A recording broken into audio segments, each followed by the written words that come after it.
Actually, my biggest piece of advice is don't feel pressured to decide what you're going to do with the rest of your life by the time that you graduate college. Who are you and what do you do? My name is Sonia Diaz, and I work in public relations. I have my own agency that focuses on social impact work for brands and organizations. And I'm also the president of the Hispanic Public Relations Association. Awesome. So what specifically does your agency do? Well, specifically the association, think of it like a club, right? So you might have a club at school that's, focused on certain things like your booster club or Spanish club.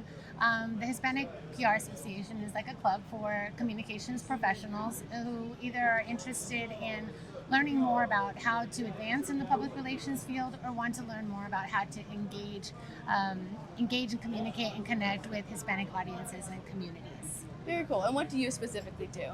So as the national president, I oversee all of our programming and all the things that we offer. So there's 3-4 different pillars. One pillar is programming for our professionals. So maybe, we offer a panel discussion on AI. Because we know that is something that's very important. It's really transforming the communication sector.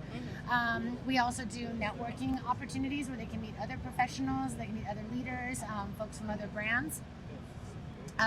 And then we also have our Bravo Awards program. So we're the only awards program in our industry that focuses on multicultural campaign work. So, right now we're here at Cannes Lions, which is about looking at all these amazing global campaigns that have been done by these incredible brands. So Bravo is something like that, but very specific to multicultural campaigns and teams that work on those kinds of, on that kind of work. And then we also are very focused on our talent pipeline. So we have a scholarship program and we support college kids that are pursuing careers in communications and journalism and mass communications in general. And we support them and, financially so that they can get out of college without debt and they can start building generational wealth from the beginning, but also allowing them to understand more and learn more about, Hispanic audiences and communications and get mentorship. So in a nutshell, those are the 3 main things that we focus on. Awesome. And what inspired you to get involved in this field?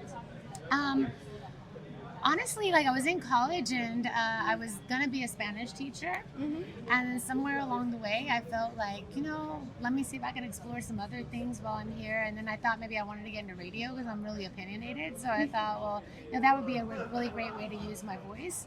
But along the way, I discovered PR and communications, and that's kind of how I wound up here. I think that I've always wanted to do work that was focused on multicultural communities. I feel very blessed that my parents, my father in particular, raised me to lean into culture, lean into language, and really embrace it. And I just wanted other people to be able to feel that too. And so I think that's kind of how I wound up in this spot. Yeah. Here in Cannes, what are you looking forward to most? It's my first time here, so I think that this week has really been about the lay of the land, taking it all in. Logistically, there's just so much going on, and there's so much that you want to attend. You can't do it all. So for me, it's just, getting a sense of what the vibe is, seeing how brands are showing up in their activations. One of the ones I really love is Pinterest because I felt like their activation was really reflective of how they communicate their brand to be and who they are, and that really showed up on the ground and what they're doing here.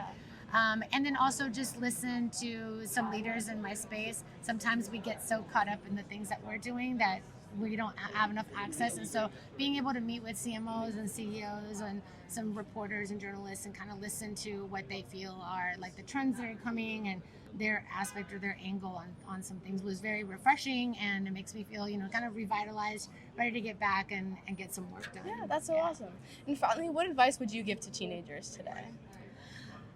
Actually, my biggest piece of advice is don't feel pressured to decide what you're going to do with the rest of your life by the time that you graduate college. I think that I love to tell people that I didn't go to school until I was 26. I had a 7-year gap, and I'm really thankful for that because when I did go to school, I was very clear on what I wanted. I was very focused, and I just think that being 21 is too young to know what you want to do for the rest of your life. So really take your time and enjoy the journey versus being stressed out about achieving certain things, and be willing to do the work. A lot of times we get distracted by what we see on social media, and we're like, we think that we have to be at a certain level. Start building your digital profile now. Start, good on LinkedIn. Talk about all the things that you do for volunteering at school. Yeah. Start building that footprint now, so that you're more ready when you graduate. Awesome. Thank you so much. Thank you. It was nice meeting you. Nice meeting you too.